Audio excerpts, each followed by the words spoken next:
بسم الله الرحمن الرحيم. إلهي عظم البلاء وبرح الخفاء وانكشف الغطاء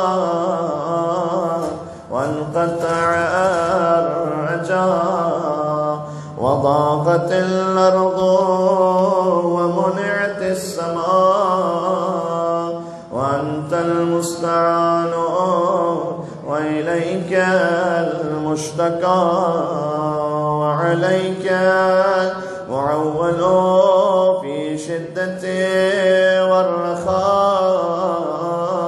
اللهم صل على محمد وآل محمد أولي الأمر الذين فرضت علينا طاعتهم وعرفتنا بذلك منزلتهم، ففرج عنا بحقهم فرجا عاجلا قريبا كلمح البصر أو أقرب. يا محمد يا علي يا محمد يا محمد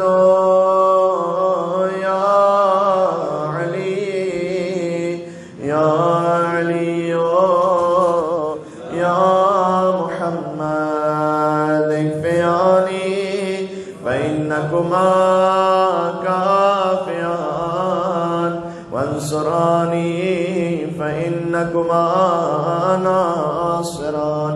يا مولانا يا صاحب الزمان يا مولانا يا صاحب الزمان الغاث الغاث الغاث أدركني أدركني أدركني.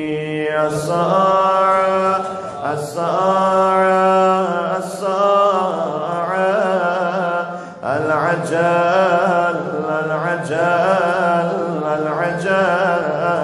يا أرحم الراحمين بحق محمد وآله الطاهرين. اللهم صل على محمد وآل محمد وعجل فرجهم.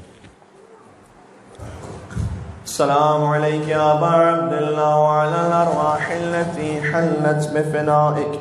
عليك مني سلام الله أبدا ما بقيت وبقي الليل والنهار، ولا جعله الله آخر العهد مني لزيارتكم. السلام على الحسين وعلى علي بن الحسين وعلى أولاد الحسين وعلى أصحاب الحسين ورحمة الله وبركاته. السلام عليك يا مولاي وابن مولاي يا غريم الغرباء يا معين الضعفاء والفقراء سلطان أبا الحسن يا علي بن موسى الرضا ورحمة الله وبركاته. زيارة إمام زمان عليه السلام روز جمعة.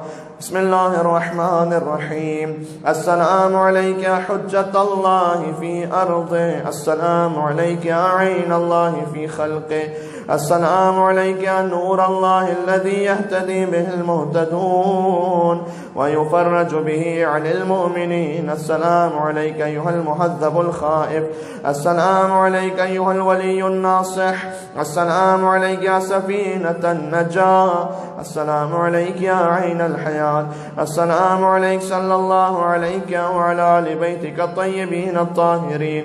السلام عليك عجل الله لك ما وعدك من النصر وظهور الأمر.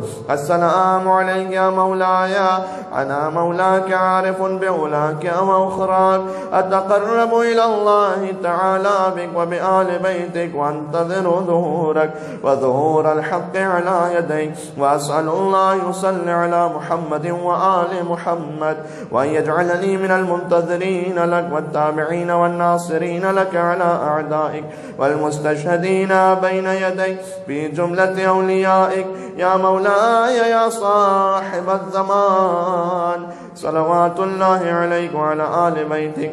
هذا يوم الجمعة، وهو يومك المتوقع فيه ظهورك والفرج فيه للمؤمنين على يديك وقتل الكافرين بسيفك، وأنا يا مولاي فيه ضيفك وجارك، وأنت يا مولاي كريم من أولاد الكرام ومأمور بالضيافة والإجارة، فاضفني وأجرني، صلوات الله عليك وعلى أهل بيتك الطاهرين، ورحمة الله وبركاته مع الصلوات.